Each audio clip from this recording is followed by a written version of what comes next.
The pitch is looped towards shortstop. Petroselli's back. He's got it. The Red Sox win. They pandemonium on the field.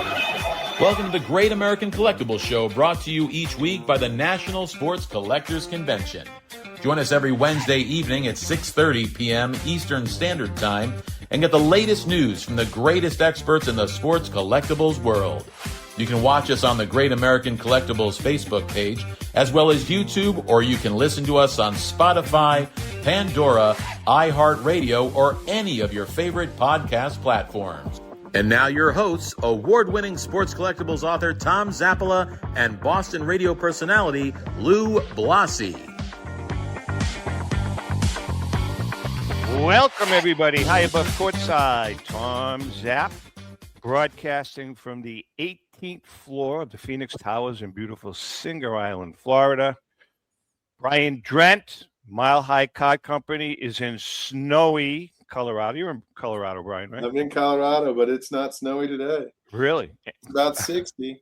Bob Broadwater from Philadelphia, Collectibles Insurance Services, and our near and dear friend, Lou Blasi, from our studios just north of Boston in beautiful downtown Methuen, Massachusetts. Yeah. Hey, Louie, how you doing? Very good. How you doing? Good. Welcome to the Great American Collectibles Show. Tom Zapp. Rico's off this week. Louie is in this week, which we love. Don't forget now, by the way, we've said this over the last couple of weeks. We are actually broadcasting live now, starting this past January at the beginning of the year. However, at 6:30, we're still advertising and marketing that you can watch the show at 6:30, because at 6:30, either myself or Lou or Rico, we're on the computer chatting with people. So you can tune in really anytime you want. We are on every major platform you can think of: YouTube, Facebook Live, Pandora. What's that woman's name? Alexa, Spotify, all of that good stuff. So we're all over the place. And Alexa, shut off, please. Alexa, you triggered Alexa. Yeah, really. All right, we got a lot to talk about. Bob's going to be with us for most of the show. Brian's going to be with us for the first segment. Brian, first of all, you have an auction ending tomorrow night, man. Is this the biggest auction in the history of Mile High? Well, in terms of lots, maybe. I mean, we have about 3,500 lots, but it's a really interesting auction just because it's so collector focused in terms of set builders. We're breaking a lot of sets. They're actually going both ways, but 51 Bowman set, high grade, all graded, 55 tops, 56 tops, 59 tops, 68 tops. That's a spectacular set. And they're all 8, 9, and 10 kind of sets, and then 56 and 57 football. So it's a very collector centric. I guess they all are. I mean, that's what we do. But this is really geared for set builders, and then obviously we have some high profile cards as well. 1,700 cards from the 50s. I counted. Yeah, that's pretty crazy, isn't it? It's nuts. And Bob, by the way, jump in. We're going to be all over the place. Bob, you're a collector, right?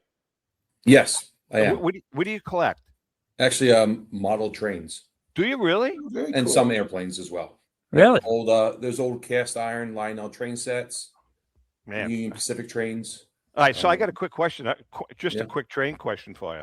When I was a kid, my father could not afford to buy us a Lionel train set, so he bought us an American Flyer train set. Is that like Avis and Hertz? Yeah, honestly, if that's in good shape today, it'd still be great to have. Really? But yeah, the cast iron ones, particularly the Lionel ones, are the ones we see. They've held their values and been great to have over the years. Nice. Hey, Brian, tell us about the 1909 E92 Cross Candy Tie Cobb. Sure. I mean, that one's graded a PSA 6. It starts our auction off. For any caramel candy card of that era to get a card graded at that level, I believe it's I think it's one of only two off the top of my head, but that's a card that is just, nobody's going to have the opportunity to acquire that kind of card, especially in that grade going forward. So I don't have that card in front of me. Up.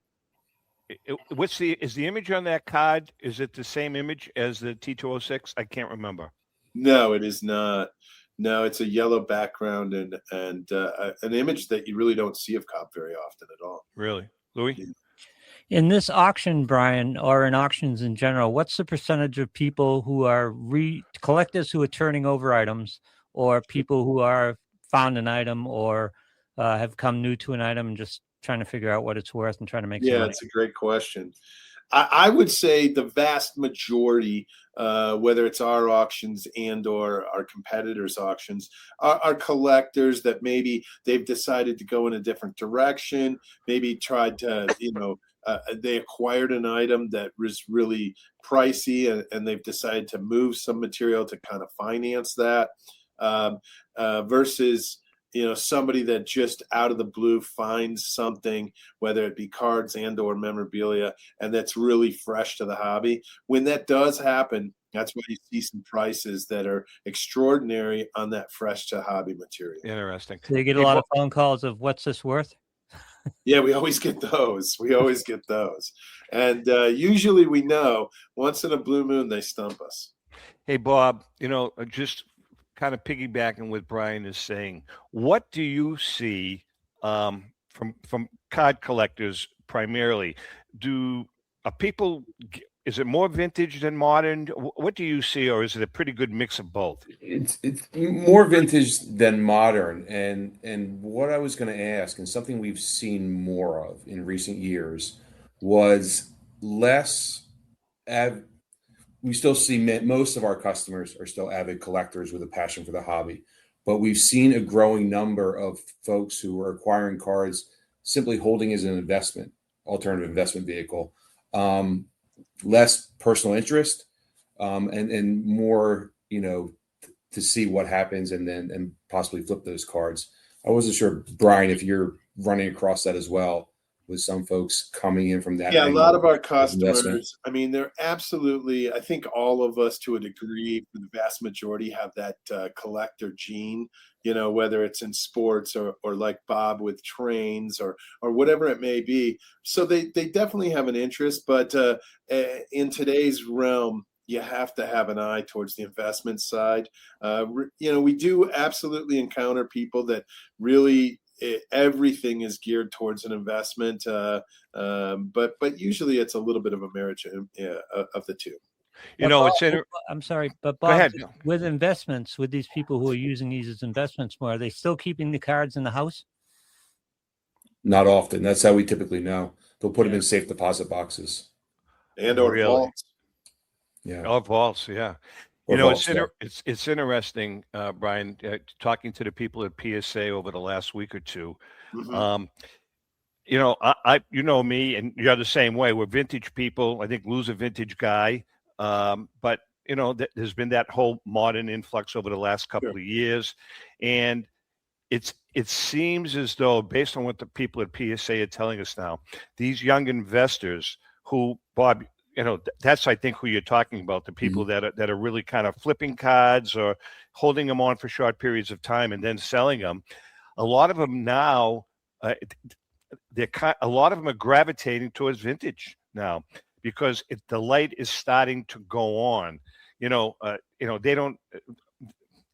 A lot of the younger people are still not familiar with the Al Kalines of the world or the Ernie Banks, but they do know the names Root, Cobb, Wagner, and those young investors now are kind of evening out their portfolios. I guess that's what we're saying.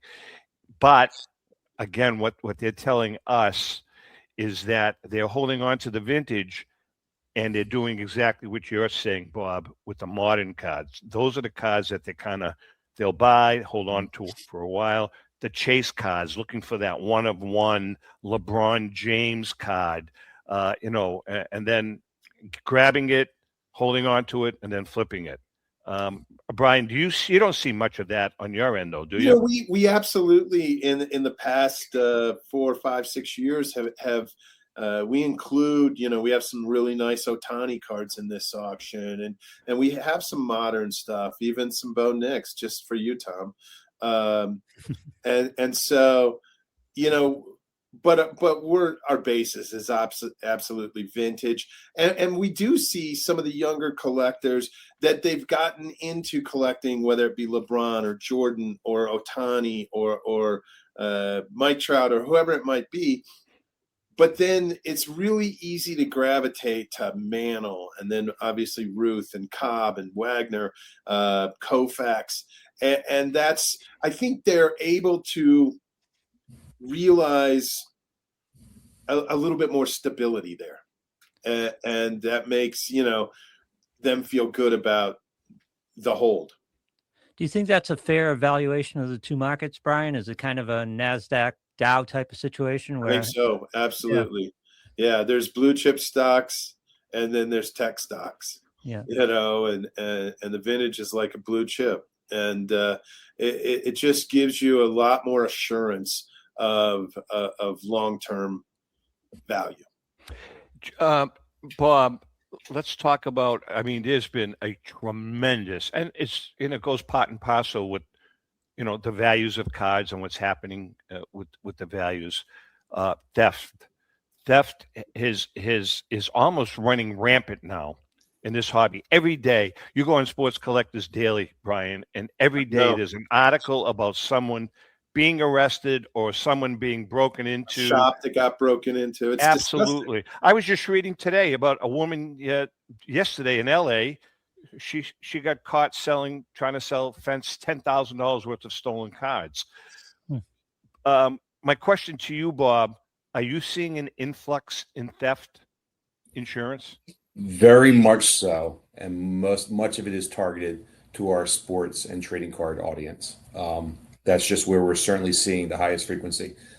What's newer in this space, or at least new in the past several years, is we're seeing our sports dealers targeted much the way jewelry stores or convenience stores have typically been targeted. That wasn't always the case with sports dealers, not to the same extent, but now trading cards, people recognize the value. So we've seen the common smash and grab. We've actually had a few folks have cars driven through their front door in their store, and the package thefts. That's rampant, and that's with everything, but certainly we see it here. It's probably one of the highest selling points of our insurance is recognizing that not only the package, but also more and more we've had dealers be followed and their car broken into. So it's definitely, you know, that awareness certainly needs to be there, that people know now these values that aren't necessarily directly tied to the hobby, and unfortunately will steal them. Okay, Bob, how do you deal with the obvious challenge there, which is with dealers, the inventory is changing constantly, the value of the inventory is changing constantly, cards come in and out all the time. How do you cover them adequately and deal with that volatility? It's a great question. So as part of the process, when dealers come to us for insurance, we talk to them about how they maintain and track their inventory. And you know, for a long time, some of those processes weren't that sound. We've seen dealers become much more sophisticated with tracking that inventory and managing that because they recognize it can be a fast moving inventory. Some dealers obviously do better than others, but we do ask what tracking mechanisms are in place for inventory held on hand, how it's cataloged, where it's stored, when they're attending a show. Do they document out what they're bringing, and you know, kind of what they come and leave with, basically, so that we know should something happen in one of those intermediary steps of transporting those goods, what documentation did they have to show what they had on hand. Unbelievable. Hey, Brian, you have a Cobb with the NBA Silver Diamond. Can you explain? I know Mike, good guy. Yeah. What the NBA Silver Diamond is? Sure. So I believe you're probably talking about the T206 Cobb, the red Correct. portrait in a NBA Yeah. 7. So, and that's a great question because I don't think a lot of our customers and a lot of collectors in general understand this right now. That card in particular, when a card's in an NBA holder, the highest sticker that it can be placed on it for eye appeal is actually the silver sticker. They don't put gold on their own NBA holder. So that is for exceptional eye appeal. And if you look at the card, I forget what lot number it is, but you look at the T206 Red Portrait Cobb in the NBA 7. I mean, quite literally, you're not going to find a nicer card graded near mint 7. I mean, it really, stacks up against most any near mint to mint card. And it's been recognized with that silver label. Now, cards that are in PSA as well as SGC and Beckett holders, they obviously can get gold label, the gold sticker, and then cards that have been graded 10 can actually get the black diamond sticker. Right. But So, cards that they've done and they've graded in their own holder, the highest sticker they put on it is a silver. right. So it's important for our collector audience here to understand that MBA, they will also take a third party grading like PSA and put a sticker on it. You're just putting the sticker on. Right. So it's not just that MBA is another third party grader. They will actually, they will put that sticker on. It could be an SGC, it could be a Beckett, it could be a PSA. That's correct. Correct? That's correct. Yeah. You've got some other great stuff here. You've got a 55 Bowman Mantle PSA 8. That's a great card. Tell us a little bit about that. Yeah, I'm glad you recognize that one. It's a card that, oftentimes, not that it's not a fabulous card, but we put it up in the gallery section, and it's obviously got nice value, but we recognized it just because the card was so nice for the grade. Right. Obviously, it's the TV design. That's the dark mahogany. And obviously, that without question, it's easy to recognize wear on the corners on that card. And this one just really is a very high level PSA 8, and it'll really fit nicely into somebody's collection. We are chatting with Brian Drent from Mile High Card Company. Bob Broadwater from Collectibles Insurance Services. Brian, you're going to stick with us for a few more minutes. If that's okay. I got a couple more minutes for you. I apologize, but no problem. Brian, let me ask you about the roster on a given auction and how you manage that. In other words, will you be reluctant to put two really high-end cards or two really high-end items together, or is there a process to managing that roster? That's a great question. Hold on, Lou. Are you talking about two different cards or the same card from two different? No, two different cards. In other words, if there's a 7-figure card in the collection, you might not want to put two up in the same auction because that's a good question. Limited amount of money. That'd be a nice problem to have, obviously. Yeah.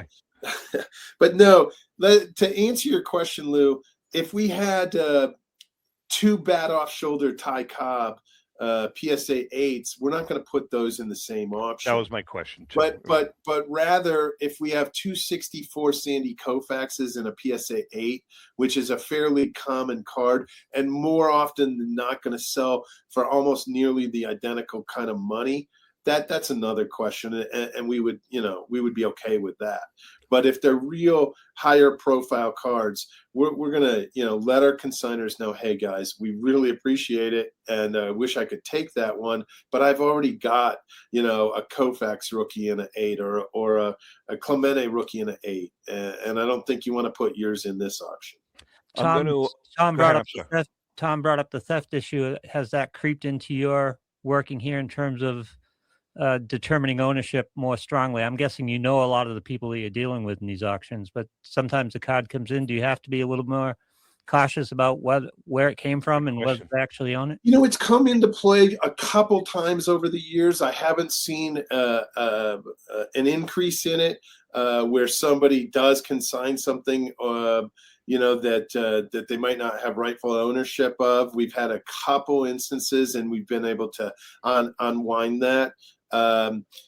So, one thing that we do is we do monitor message boards. So if people are posting about collections that have been stolen and items in those collections, and then we get offered an item like that, we're really on top of that. And so we'll be aware from that standpoint. That's a real interesting point, Brian. Bob, does photo matching come into play with you guys when you're insuring something or there's some theft? I know photo matching is huge now in the hobby. Does that play into with you guys at all? To a certain point, yes.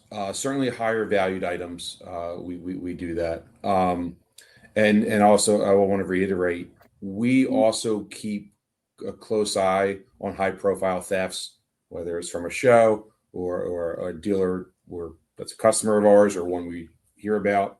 And we do look out for those cards to make sure on the other end of the spectrum, it doesn't then become a part of insurance fraud. All right. That's a whole. But yeah, we photo support and photo matching is something we do ask of our customers. All right. I think what we're going to do is, Brian, I know you have to go. Brian, when does the auction end? Tomorrow? It ends tomorrow, which is the 15th. Yeah. You can go to www.milehighcardco.com. Like I said, there's a little over 3,500 lots. I think there's, believe it or not, 31 or 3,200 PSA graded cards in this auction. Crazy. So there's a tremendous amount, and there should be something to satisfy about every collector's desires. Okay, Brian. Listen, thanks for jumping on board. I know you have to run out. Bob, you're going to stick with us for a few more minutes? Yes. Now we got to talk insurance. I mean, you got to have insurance. And by the way, Brian, you remember you did the voiceover for Collectibles Insurance Services. I did for quite a long time. Right. All right, we're going to take a quick break. Brian is leaving us. Bob's going to stick around. Hang in there. We'll be right back. That's it. Stay, Brian.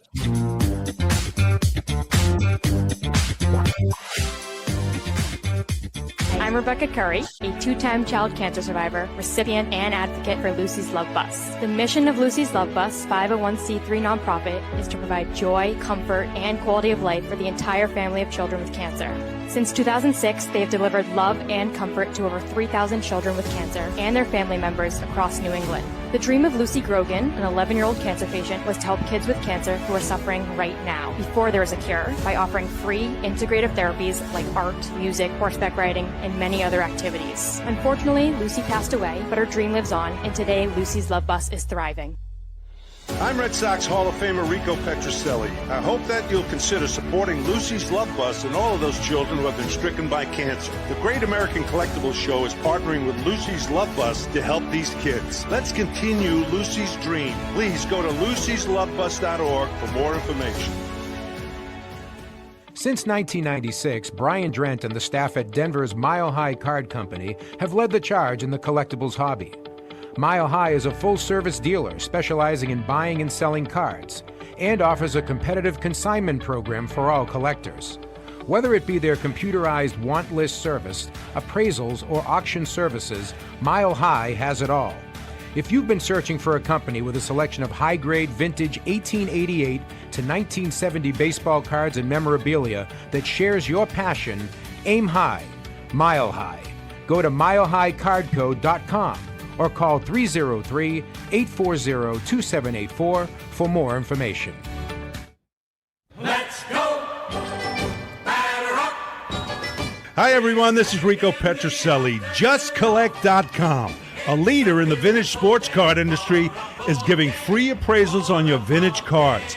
They'll evaluate your collection for free and let you know the value of it at no cost and no obligation. If you're ready to sell, JustCollect.com will offer you industry-leading prices to buy your card collection. To begin your free baseball card appraisal, visit JustCollect.com or call them at 732-828-2261. That's JustCollect.com for your free vintage card appraisals and top buy prices for your cards. Check out JustCollect.com today.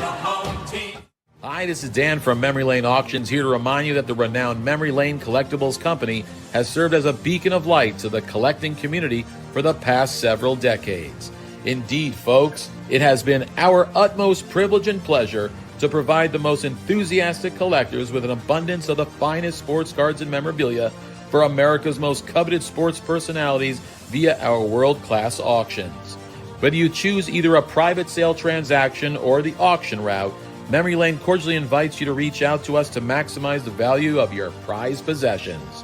Also, it is not just sales that we pride ourselves on being the best of the rest, because if you are seeking a particular keepsake for your esteemed gathering, we will be relentless in our quest to find that special piece to fulfill your collecting dreams. So no time to wait. Reach out to us today for the purposes of capitalizing on our unparalleled marketing capabilities. Simply pick up the phone and dial 877-606-5263. That's 877-606-LANE, or find us on the World Wide Web at www.memorylaneinc.com. Now is the time for your valued consignment to ultimately become another one of Memory Lane's record-setting prices. With record-breaking sales from everything from the white border T206 Honus Wagner for $3.12 million to some great items that support the Jackie Robinson Foundation, Golden Auctions has set the highest standards for the finest in sports cards, autographs, and game-used memorabilia. We're always accepting consignments of high-end premium sports treasures or entire collections. Please register for our next auction and bid now at goldenauctions.com. That's golden with an I. We at Golden Auctions are committed to providing unsurpassed customer service for the discriminating collector. That's exactly why we're the leader in the industry. Visit goldenauctions.com or call 856-767-8550. Remember, Golden Auctions. We don't just break records, we shatter them.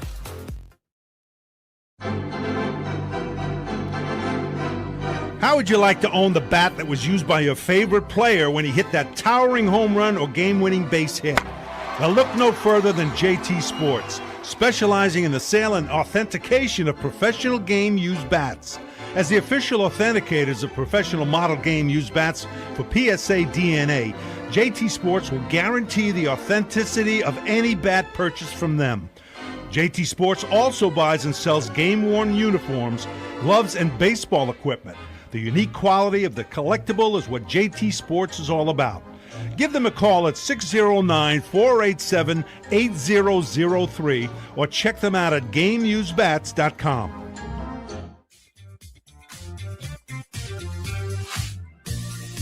Okay, we are back. Tom Zapp, Lou Blassie, Bob Broadwater from Collectibles Insurance Services in the house. We're going to get to Bob in a couple of minutes talking about insurance. And listen, we try to drum this into your head. I know I have friends that have unbelievable collections and they're not insured, and I'm always hopping on them. You've got to get them insured. People are starting to gravitate towards you more and more that listen to the show, but I can't stress the importance of having insurance. But we're going to talk about that in a few minutes. But right now it's time for another Crackerjack moment brought to you each week by our good friend Paul Borges and PB Collectibles. Go to pbcollectibles.com for that special vintage card at an amazing price. Crackerjack book. You can get it signed. We signed a bunch of them. They're discounted. We went through all this. They found a couple of cases in the warehouse. We thought they were long gone, but they're not. This week, we are talking about one of my favorite players in the Crackerjack collection, Smokey Joe Wood. Had it not been for an injury-shortened career, Fireballer Smokey Joe Wood would be a lock for the Hall of Fame. The hard-throwing righty had an unbelievable 34-5 record in 1912 with a sparkling 1.91 earned run average and led the Red Sox to the World Series championship. Wood started in the series posting a 3-1 record. He is credited with the win in Game 8 when Giants outfielder Fred Snodgrass dropped the fly ball that ultimately lost the series for New York. The Snodgrass muff will forever be remembered as one of the biggest blunders in baseball. The 1912 season also saw Wood participating in one of the most legendary pitching matchups of all time. On September 6, 1912, Smokey Joe Wood faced off with Washington Senators ace and future Hall of Famer Walter Johnson at Fenway Park. Wood pitched a masterful two-hitter, and the Red Sox won 1-0. Legend has it that Walter Johnson once commented there was no man alive who threw harder than Smokey Joe Wood. Tragically, Wood injured his thumb and arm in 1913, and although he had winning records over the next 3 seasons, he was never the same pitcher. Wood's 15-5 season in 1915 with a league-leading 1.49 earned run average helped lead Boston to another pennant. The Red Sox took the series, but Wood was not a factor in that postseason game. After sitting out the 1916 season due to salary disputes, Wood was sold to Cleveland, where he promptly injured his arm again, causing him to miss most of the 1917 season. He converted to the outfield in 1918, stretching out his career for a few more seasons. Wood played in the World Series in 1920, helping the Indians best the Brooklyn Robins to win the championship. After batting .297 and banging out 150 hits in 1922, the 32-year-old Wood abruptly announced his retirement. He coached at Yale University from 1924 to 1942 and lived to the ripe old age of 95, becoming the last surviving league player from the dead ball era. And that's another crackerjack moment. All right, to take advantage of this find of these extraordinary books and get a great bargain, in the meantime, go to tomzappalamedia.com/crackerjack collection to order your copy of the Crackerjack Collection, Baseball's Prize Players. This great book will give you a glimpse into the personal and professional lives of the players in this iconic collection. That's the Crackerjack Collection, on sale now at 30% off the regular price. tomzappalamedia.com/crackerjack collection. You know, guys, I had the pleasure of way back, going way back, Lou, when the T206 book came out. We used to go to we still do, go to the show in Wilmington, the Shriners Show. And Smokey Joe Wood's son was a dealer there. And he was a nice guy, elderly guy. And he used to, he was really big on selling Smokey Joe Wood signed checks. He had hundreds of them. And he used to show up there every year. Nice guy. All right, let's get to some insurance talk. What do you think the Snodgrass muff rates on the Aaron Judge muff? That's a good question. It wasn't as critical. The Snodgrass's was more critical, but still. Right. Yeah, that one cost them. I mean, the series. But, yeah, it's a good point. All right, let's talk about a couple of things, Bob, regarding you guys. You know, we talked about vaults earlier, that if some collectors are now storing their goods in vaults. Would you guys insure those vaults if asked? Yes, we are seeing that more and more, certainly with the higher values, but even some of the newer folks into the space as well that are utilizing those. We will insure those cards. We'll add the vault as one of the locations and where it's stored. But we do, we certainly support that because, again, of the methodology around safeguarding those. It's a better risk from an insurance perspective. Well, that's what I would think. I mean, rather than having them in a shoebox under your bed, you're probably better off having them in a vault or a safe deposit box in the bank. What about deductibles? How does the whole deductible thing work with collectors? So our standard deductible for collectors is $50. If it's a dealer, it's $500, but for a collector, it's $50. Many select that. Some of your more larger collections, in terms of value, they'll opt for a higher deductible, and much like standard insurance, they've received a discount for that.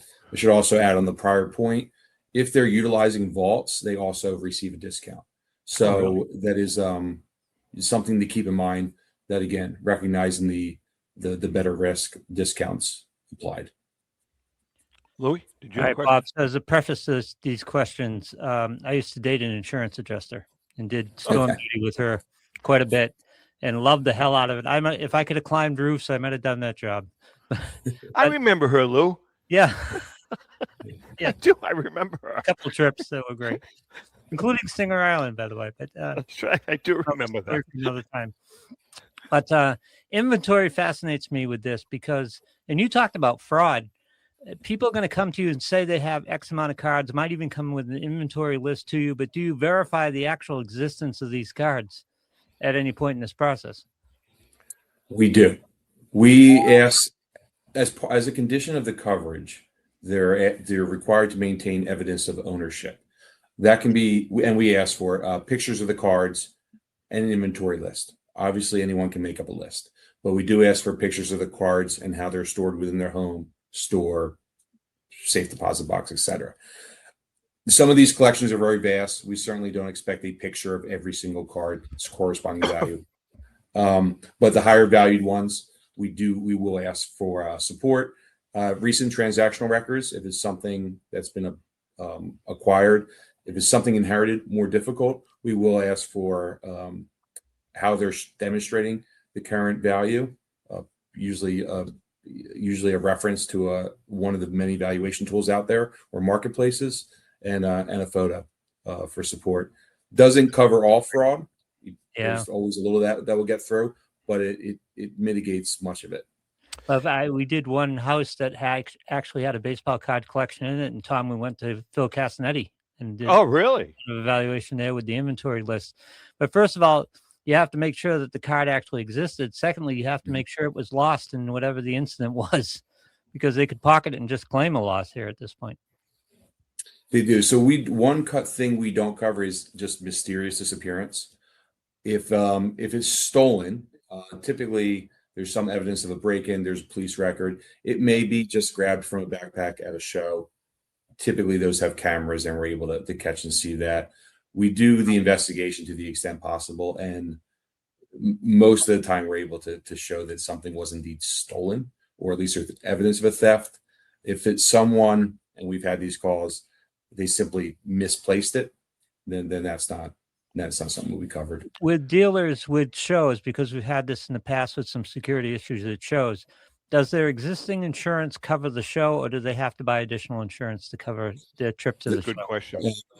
Perhaps the biggest selling point, the two key selling points of our coverage for dealers is coverage is extended to their inventory in transit and while at the show, and shipping coverage, all the items they mail out.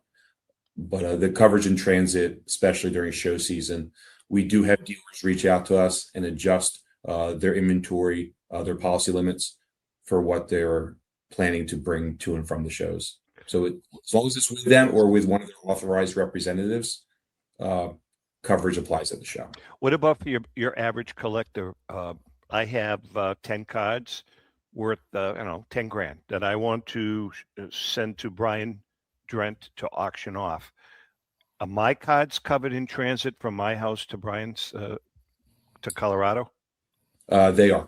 The limits for collectors are typically lower than what we offer dealers. Dealers have more flexibility to buy higher limits, but for collectors, we'll offer as much as $50,000 in coverage for the transit and shipping exposures. What about natural disasters? I live on the river. River overflows, wipes out my collection. Is that covered? It is covered. And I'll touch on a couple points there. Why, from an insurance perspective, why this is a great business is because people go to great lengths to protect these items or, other things they own, even their cars, but certainly other personal property. People want their items. They don't want to check from an insurance company. So if there's an impending storm, wildfire, folks will usually take the steps possible to protect their collection. Obviously, can't happen always and doesn't happen with everything. Yes, we cover fire, flood, loss, accidental breakage, all your standard causes of loss that can happen while in a home. But with this business, I would say we see a little bit, not a ton of that, because of the lengths folks go to protect their collections.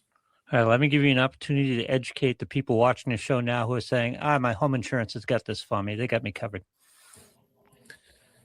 That's unfortunately almost never the case. These items, home insurance covers personal property like couches, electronics, clothing. They'll look at what you had at time of loss and depreciate those values. They will almost never extend coverage to collections, and they certainly won't extend it to the current market value of those items. So they may offer a small sublimit, but they'll depreciate it, which we know doesn't apply in this space. So for a much lesser cost than homeowners insurance, they can have the peace of mind to cover these items to market value.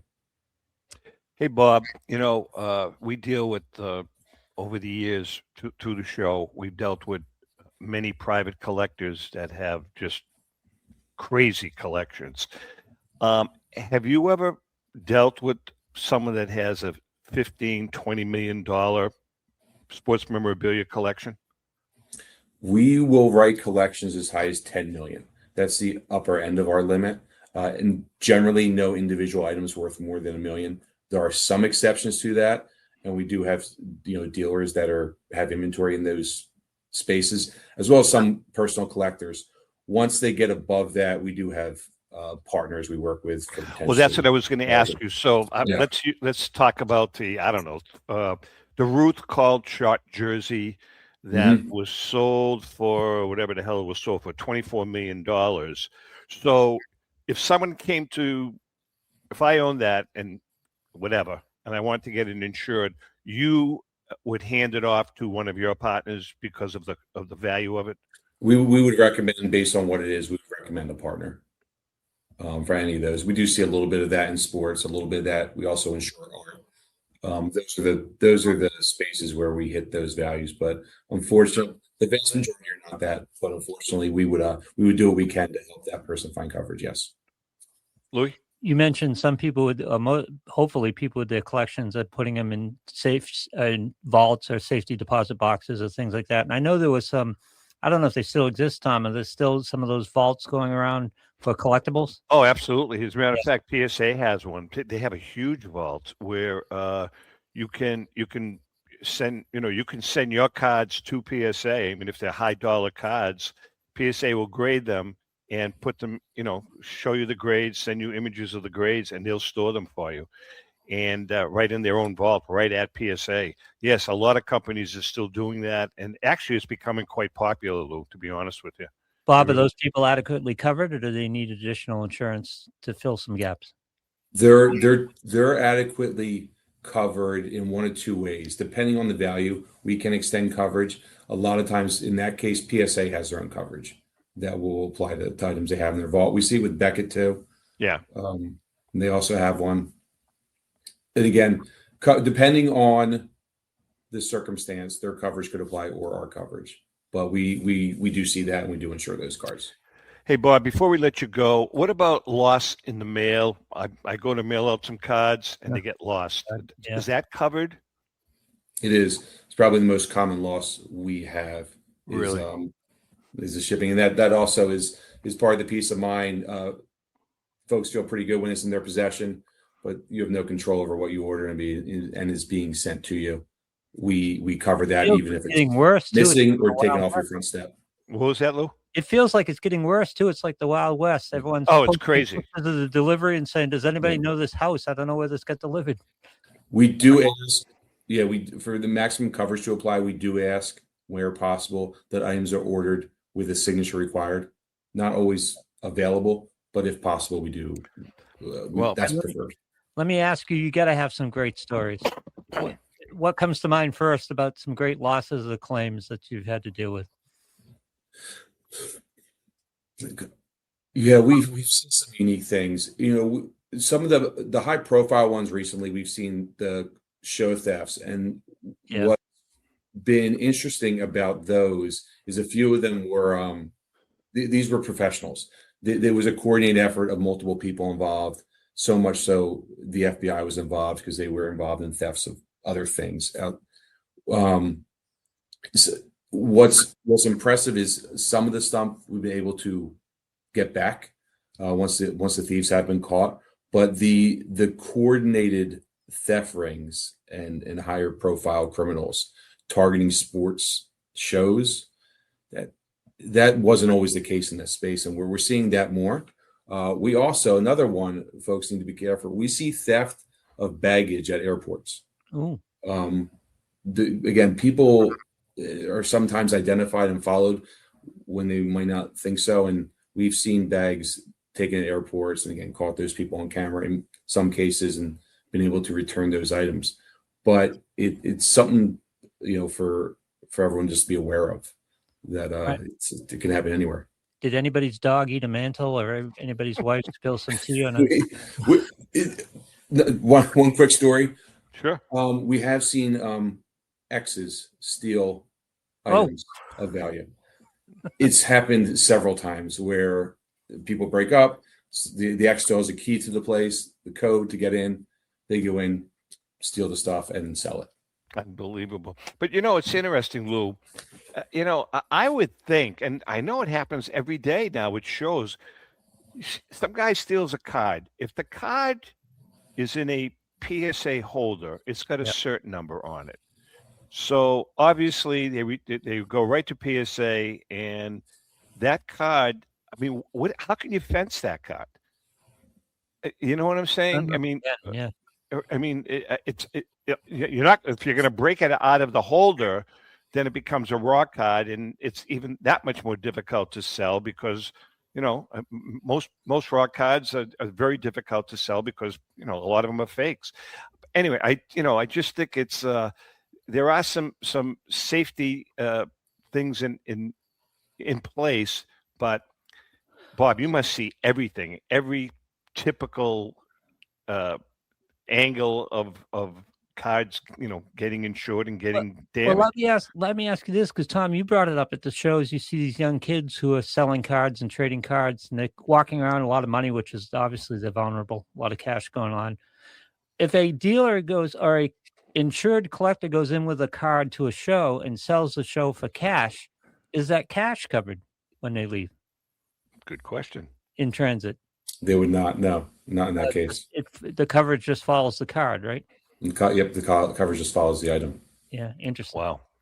Bob Broadwater, man, it's been really eye-opening for you to come on today, and I really appreciate you. You were supposed to be on for like 15 minutes, and I'm glad you stayed on because you're educating, the viewers, the listeners, and Lou and I. People, I can't stress, if you don't have insurance, you're playing with fire.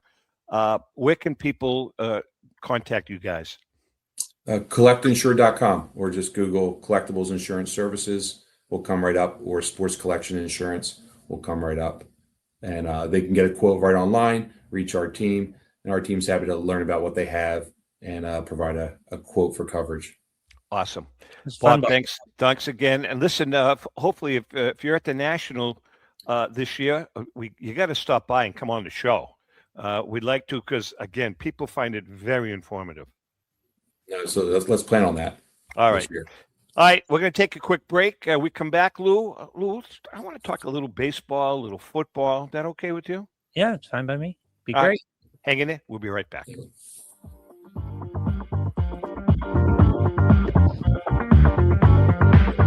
I'm Rebecca Curry, a two-time child cancer survivor, recipient, and advocate for Lucy's Love Bus. The mission of Lucy's Love Bus, 501c3 nonprofit, is to provide joy, comfort, and quality of life for the entire family of children with cancer.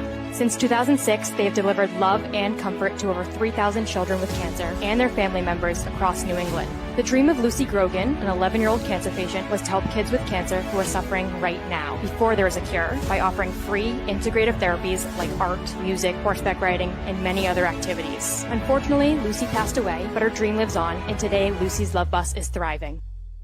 I'm Red Sox Hall of Famer Rico Petroselli. I hope that you'll consider supporting Lucy's Love Bus and all of those children who have been stricken by cancer. The Great American Collectibles Show is partnering with Lucy's Love Bus to help these kids. Let's continue Lucy's dream. Please go to lucyslovebus.org for more information.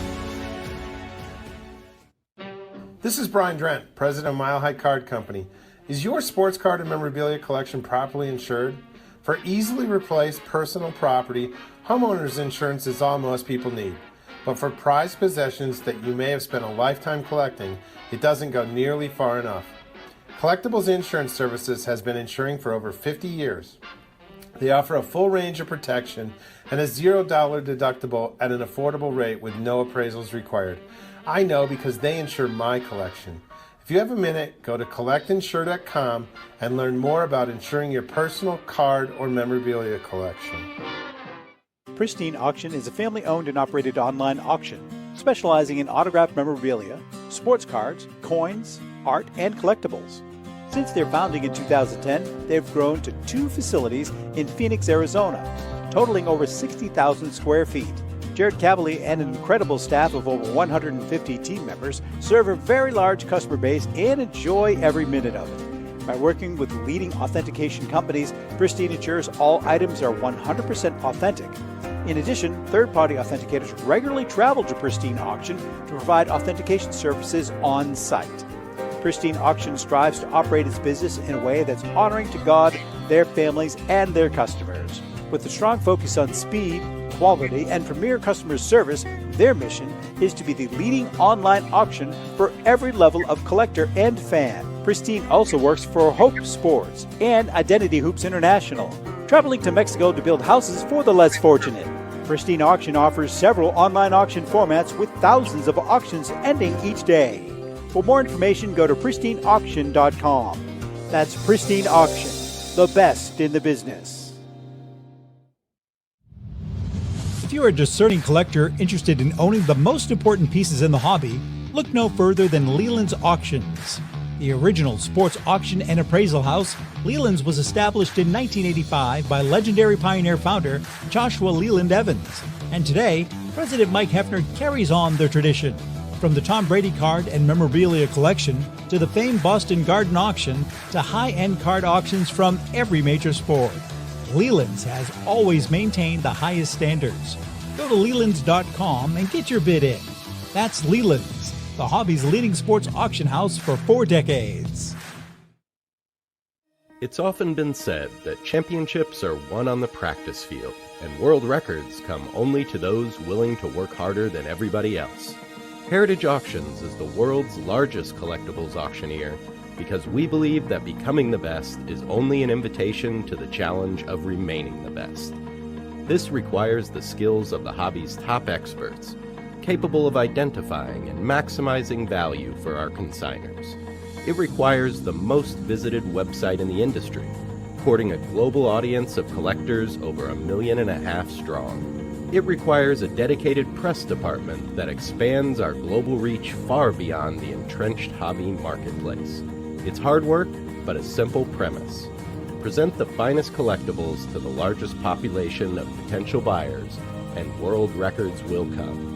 We invite all listeners to put the unmatched power of Heritage Auctions to work for you. Auction evaluations are always free, and our commission-based fee structure ensures that our interests are always aligned.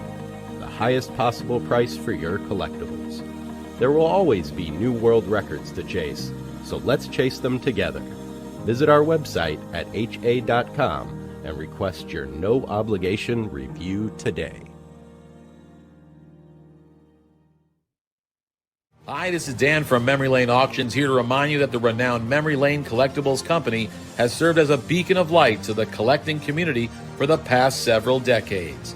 Indeed, folks, it has been our utmost privilege and pleasure to provide the most enthusiastic collectors with an abundance of the finest sports cards and memorabilia for America's most coveted sports personalities via our world-class auctions. Whether you choose either a private sale transaction or the auction route, Memory Lane cordially invites you to reach out to us to maximize the value of your prized possessions. Also, it is not just sales that we pride ourselves on being the best of the rest, because if you are seeking a particular keepsake for your esteemed gathering, we will be relentless in our quest to find that special piece to fulfill your collecting dreams. So no time to wait. Reach out to us today for the purposes of capitalizing on our unparalleled marketing capabilities. Simply pick up the phone and dial 877-606-5263. That's 877-606-LANE, or find us on the World Wide Web at www.memorylaneinc.com. Now is the time for your valued consignment to ultimately become another one of Memory Lane's record-setting prices. Hey, I'm Mike Petroselli. If your company is looking for the best in marketing and promotional items, you'll hit a home run with Petroselli Marketing. With over 8,000 suppliers and 650,000 imprint-ready items, we can get your company the visibility it needs to get your maximum exposure. Whether it be office promotions, wearables, automotive, sports items, and everything in between, Petroselli Marketing can do it all. Our design staff will even work with you from concept to delivery and customize your products. At Petroselli Marketing Group, we will get your brand in front of your audience. Contact us at info@petrosellimkt.com or call us at 603-880-3202. That's Petroselli Marketing, where no dream is impossible. Okay, we are back. We've got a few minutes left. Now, when we were talking to Bob Broadwater, he was telling us about some of the insurance companies that they partner with. Yeah. And one of the insurance companies that he partners with has been with us for just about a year now. They work with each other. That's why we have them both. And that is the Finkelmeyer Insurance Agency, Louis. Well, the Finkelmeyer Insurance Agency has been insuring collectibles since the early 80s. The late Tom Finkelmeyer wrote the original sports memorabilia insurance policy when no one else in the industry was insuring sports collectibles. A lifelong collector of sports cards, Tom Sr. instilled the love of collecting to Tom Jr., the current president of Finkelmeyer Insurance Agency. Tom Finkelmeyer Jr., with 3 decades of insurance experience, has paired that expertise with 50 years of collecting. And with a litany of professional designations, including counseling and risk management, Tom covers every aspect of your collectibles insurance needs. Unlike some companies that sell collectibles insurance directly to the consumer online, Finkelmeyer Insurance Agency is the only independent retail agent who specializes in sports memorabilia and collectibles nationwide. Representing all major companies that sell collectibles insurance, there's no agent that insures more collectors, dealers, appraisers, auctioneers, or events in the collectibles hobby than Finkelmeyer Insurance Agency. Good friend and hobby legend John Tobby of JT Sports used Finkelmeyer Insurance for over 20 years. For more information, go to thefia.com, thefia.com. That's Finkelmeyer Insurance, where collecting is our passion. Again, excuse for the coughing. I've had a cold for 10 days now. 9 days now, You but it's getting better. Escape to Florida and get a cold. I know that. I tell you, the only thing that makes it feel good, that I feel better, is my one martini at night at 5 o'clock, and I think vodka has medicinal qualities. I think alcohol has medicinal qualities. Right. I think it absolutely does. Hey, listen, what do you think? Let's talk about a couple of things. We got a few minutes. Patriots this week. Who do you like? I like the Patriots. I'm nervous about the Houston defense, which is really good. It's playoff football, and even more so right here, it comes down to turnovers. If Drake May can control the ball, he took a couple of strip sacks last week that were kind of questionable. He's got to learn to swallow the ball and take a sack every now and again, and he's going to be facing a fierce pass rush. You saw what happened with Pittsburgh is they gave points to the defense. They gave points on a short field. The Houston offense couldn't do anything. So, and Pittsburgh made it gave points to them with turnovers. That's what the Patriots have to avoid doing. I could be wrong. Maybe I'm a little naive, but I went into the playoff season not hoping. I said, look, the way I'm looking at this season is the Patriots can win the first game in the playoffs. I'm really happy. After that, they're playing with house money. I agree. That's kind of what they're doing now. I think they're playing with house money. Nobody expected them to go this far. What about the Super Bowl? I see this game as winnable, so I will be disappointed if they lose it. It's not like they're in over their heads. Offensive line and turnovers, that's going to be the big thing. Yeah, the kid Campbell, he got a lesson last week, didn't he? Yeah, but and I'm trying not to hit too hard on him because he's playing. Oh no, I love the kid. Pretty good player. I love the kid. Yeah. Before we switch to baseball, what's your prediction? Who do you like in the Super Bowl? Who do you like to win the Super Bowl? It's tough because Philly was a good team, right? We thought Philly was a really good team. Seattle is just tough to call. It's almost got to be Josh Allen's year, doesn't it? It almost feels like he kind of smells it. Something? I was saying the same thing. He's the guy, they had such a disappointing regular season, but he steps up, man. And it would not shock me at all if they went all the way. I mean, all his ghosts are gone. Yeah. In his mind, there's probably nothing between him and in the Super Bowl win he's been looking for. And like I said, he seems to be smelling it right now. So I couldn't agree with so let me ask you, would you rather play Denver in Denver next week with a win, hopefully, or have the Bills come to Buffalo? Because it's tough because I don't want to face Josh Allen. I agree with you. Both teams are really good, but I was praying that the Pats were not going to face Josh Allen in the first round because there was a possibility there. To answer your question, definitely play Denver. Play him at Denver. I don't care where you play him. Try to stay away from Buffalo. Totally agree. Denver has been a horror show for us, even in the Brady era. So it's tough. That's a little painful. But Josh Allen kind of scares me right now. Yeah. What about the Red Sox, Lou? Now that they crapped out on Bregman, what do you think they do? I'm so disgusted. Oh, and you know something? To our Boston fans, I love you guys, but I would be 1,000% shocked if Bichette signs with them. No. The only reason being is because I think, forget the $300 million, the fact that he was always the second fiddle, I would tell them to go, you know where. Yep. Right. I'm as happy as I am with the Patriots, and I feel like a fan. I'm almost giddy. I'm trying to tamp down my enthusiasm about Drake May and the Patriots. I'm so disgusted with the Red Sox. And it's not so much the way they've handled the offseason and what they aren't doing. It's the way they talk to you while they're not doing it. Absolutely. Right?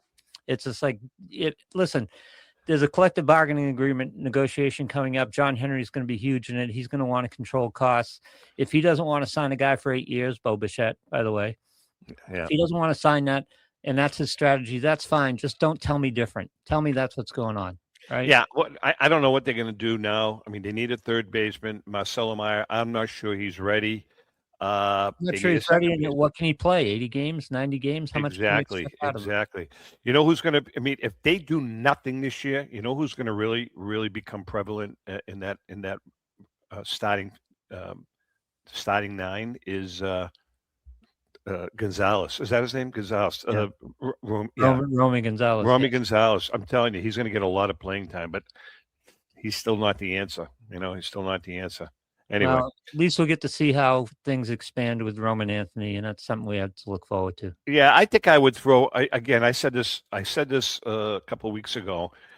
They haven't traded Duran, which is good, I think. So I think their outfield should be Duran. What's his name in right field? What's his name?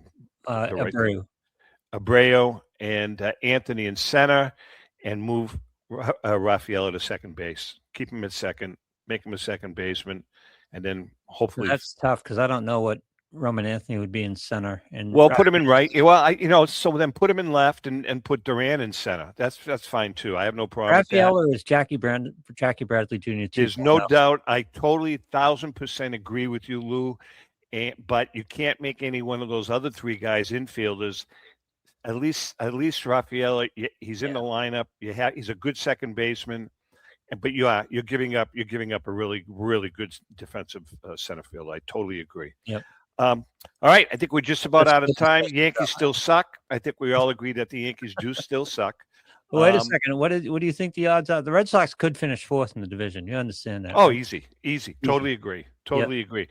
But again, it's still not too late if they can pull off one move. I'm not totally unhappy with their offseason moves. I really am not. Sonny Gray, I mean, he's at 3 or 4.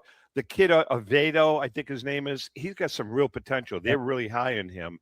You're gonna need Bayo to step up, and I'm not sure he's mentally capable. And I just think he gets rattled really easily. I agree with you. But then again, you've got the other two kids. Bayo is really a number 4, but you don't know what's he's going to have to be better than that in this. Right, but one of those two other kids, Peyton Tolley or the other kid, could step up too. You don't know. It's a crapshoot. All right, Lewis. Tolley's your 7th inning guy. He's going to be a reliever. He's going to be a high leverage reliever. Yeah, he probably. And I love him. Yeah, he can throw. All right, we're just about out of time. Good show today. Our special thanks to Brian Drent from Mile High Card Company, Bob Broadwater from Collectibles Insurance Services, Louis, you're going to be working this weekend at the casino. So you're going to be, wait a minute. So you're getting paid I'm this getting paid week to watch the Patriots. to watch the Patriots at the casino. Yep. How can you go wrong, man? No, How can it's you great. go wrong? God All right. bless America.